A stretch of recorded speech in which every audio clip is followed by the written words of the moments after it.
Hey everyone, Carolyn Tiger here with our video number 2 of our Living in the Flow training. Hey! I'm gonna give it just a minute. I didn't have an exact time I was gonna start today because I'm hanging in the flow, and it's been a lot going on today, so I wasn't sure when I was gonna make it, and here it is, what, like 4:45 my time? Finally here.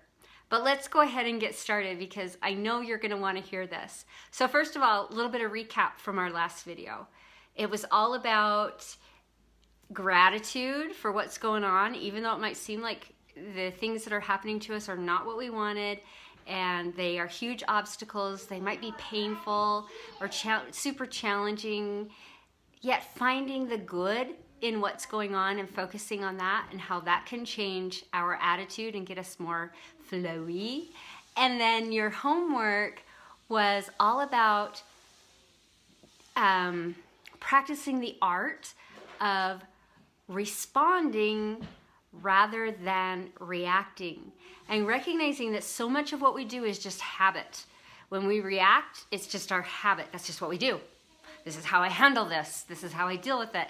And that's just reacting, not responding. So that is in complete violation of the law of non-resistance. And when you are in violation of the law of non-resistance, you are not going to be in the flow of life. Your life is not going to be flowing the way you want it to. And I just want to point out that living in the flow is not just going with the flow, right? It's not just like following, like a leaf being blown in the wind and going wherever you're supposed to, wherever the wind takes you. That is not living. That is not living in the flow. So living in the flow is being in harmony with who you are, knowing where you're going, and being okay with however you get there, as long as it stays in your value system, right? So if your desire, the example was the water going to the ocean. So, you know, the stream, the trickle from the mountain's going to go into the stream, go into the river. It doesn't really care which river it gets into, which path it follows to get to the river. It knows it's going to get to the river, and then it's going to follow the river all the way to the ocean. So that's okay. Yeah, the direct route going from me to the ocean might seem like the smartest, shortest path, and that's what we control people do. But being allowing yourself to see it from another way, yet keeping in harmony with your value system, that is being in the flow. Your flow might be completely different than someone else's flow. And you need to remember that and be okay with that.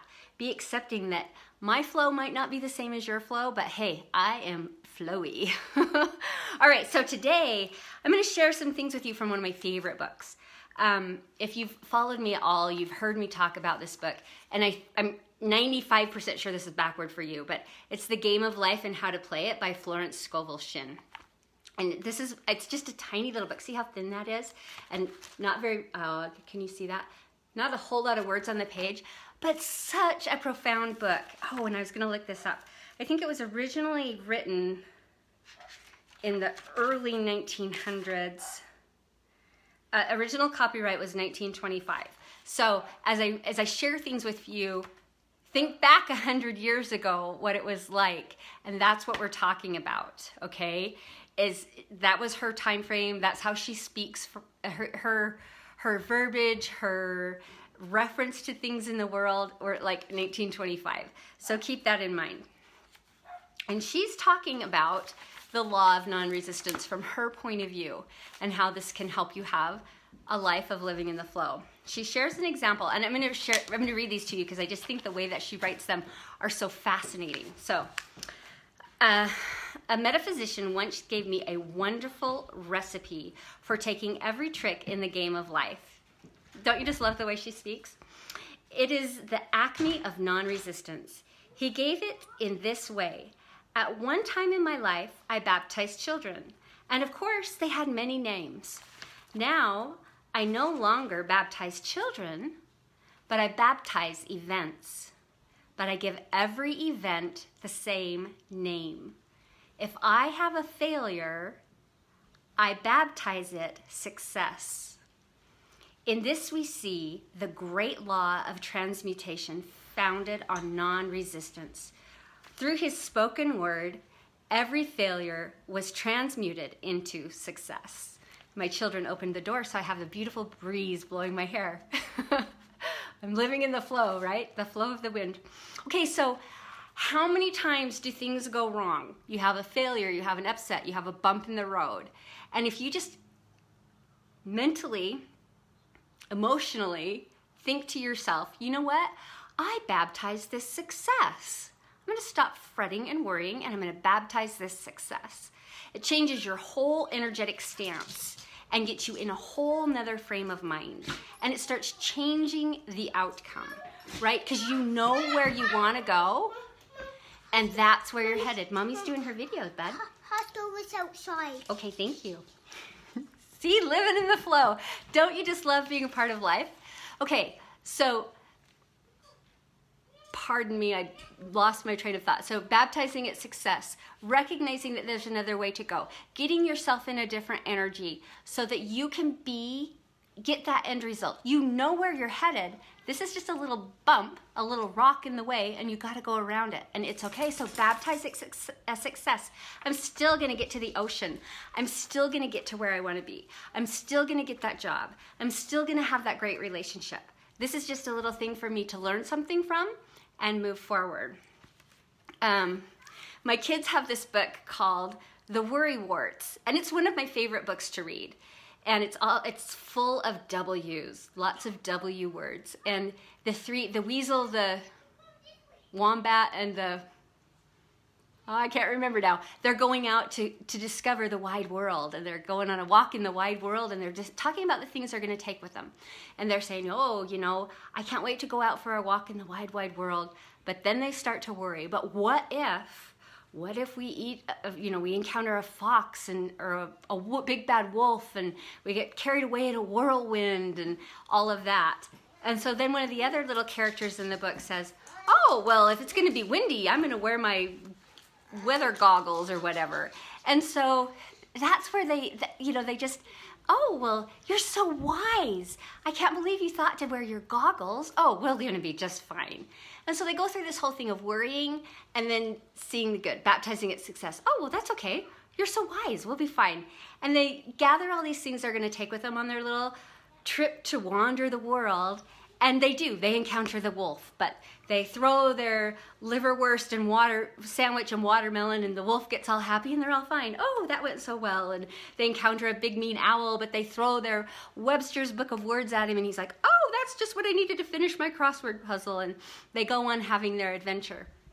And so I think that's what this is like. That's kind of like baptizing it success. Yeah, we're going to have these bumps and rumbles along the way, but we can totally combat them. We have all the tools we need. It's our way of thinking that needs to change. So one more story from the game of life. She states, another example. One day I was impatiently awaiting an important telephone call. I resisted every call that came in and made no outgoing calls myself, reasoning that it might interfere with the one I was awaiting. Now you have to think way back in time where you couldn't get two calls at once. There wasn't any voicemail or even an answering machine or anything like that. If you're on the phone, it just doesn't go through, right? Instead of saying divine ideas never conflict, the call will come at the right time, leaving it to infinite intelligence to arrange, I commenced to manage things myself. See the control part coming in? I made the battle mine, not God's, and remained tense and anxious. The bell did not ring for about an hour. And I glanced at the phone and found the receiver had been off that length of time. So her phone had been disconnected, and the phone was disconnected. My anxiety, fear, and belief of interference had brought on a total eclipse of the telephone. Realizing what I had done, I commenced blessing the situation at once. I baptized its success and affirmed, I cannot lose any call that belongs to me by divine right. I am under grace and not under law. Now, isn't that interesting? So instead of freaking out and saying, oh no, I probably missed the call, life is over. Oh, okay, it's been off the hook for an hour. I need to just change the way I'm thinking or handle this situation differently. Here's my little stumbling block, my rock in the path. Let's go ahead and go around it. All right, I baptized the success. I trust that it's going to come in, the call will come at the right time and I will be able to take it. It will not be a problem. Her friend rushed out to the nearest telephone to notify the company to reconnect. Her friend entered a crowded grocery, but the proprietor left his customers and attended to the call himself. So he left the customers, went and called the phone company himself. My phone was connected at once, and 2 minutes later, I received a very important call. So she took a call, but it wasn't the call she was expecting. An hour afterward, the one I had been waiting came. And so she got this very important call she'd been waiting for all day long. It came at the right time. It says one's ships come in over a calm sea. So long as man resists a situation, he will have it with him. Let me repeat that again. So long as man resists a situation, he will have it with him. If he runs away from it, it will run after him. Now think about that in your own life. If there's something like the worrywarts, right? They're worried about the wolf or the owl or whatever, who's going to get them. The wasps, that was the other thing. If we're constantly worried about something, that's what we're giving our focus to, that's what we're giving our energy to, that's where all our thoughts are going, and that's where our energy is going. That's what we're giving power to. So let's let go of that and trust that there's somebody bigger and better in charge. I refer to that as God, your higher power, whatever that is, and that we work within the laws of the universe to make that happen for us. So we know what we want at the end, we know where we are now, and we need to let go of worrying about how it's going to happen and how we're going to get there. But what if this happens and what if that happens? And as we do that, we're bringing that into fruition. I just want to say that one more time. So long as man resists a situation, he will have it with him. If he runs away from it, it will run after him. So for our challenge, our life skill of living in the flow today, I want you to look at what you're resisting. What are you running from? What is it that's not keeping you in harmony or flow or balance? What is it that's that hiccup in your life that you're tense, you're worried about, you're planning for because you know it's going to happen, and even though you don't want it to? So what is it that's going on in your world that you're bringing in that stumbling block into your beautiful flow? And what can you do to stop the resistance like she did with the telephone? She wasn't taking any calls, and she wasn't making any calls because she didn't want to miss that call. She was so worried about the call coming in at the right time. And then come to find out, not only was she, because of her attitude or her behavior and the way she was thinking, she brought on the fact that, oh, now my phone's off the hook and it's been disconnected, and oh, now no one can call. I can't get in and I can't get out and no one can get in. What are you doing in your life that's your glitch in the telephone? And then what can you do to baptize the situation success? Start letting go of that control, letting go of that fear, and focusing on the final outcome. Everything will come in divine time. I know it will happen the way that it's meant to, and I will get what I need, whatever that is. I will make it to the finish line, however that be, and it will be in the right time and in the right way. So start working on that. I'd love to hear your comments and questions about that. It's kind of a big thing that looms over all of us because we all have those things that are holding us back from where we think we want to be or where we know we want to be. And where I know we focus on them and we worry about them and, well, I would, but, or I wish I could, but, that little but. And so let's think about what that is and what we can do to change that, to baptize the situation success and let that phone ring and answer it and make a call if we need to, knowing that it will turn out right in the end. Whew. Hope that all makes sense. So let me know how you're doing with that. Let me know what you think about that. I'd love to hear your comments.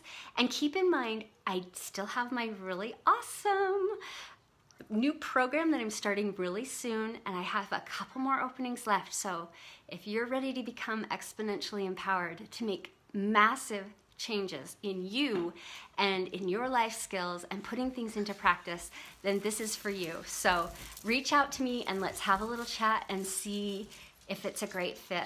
Have a fabulous day, everybody. I can't wait to talk to you again.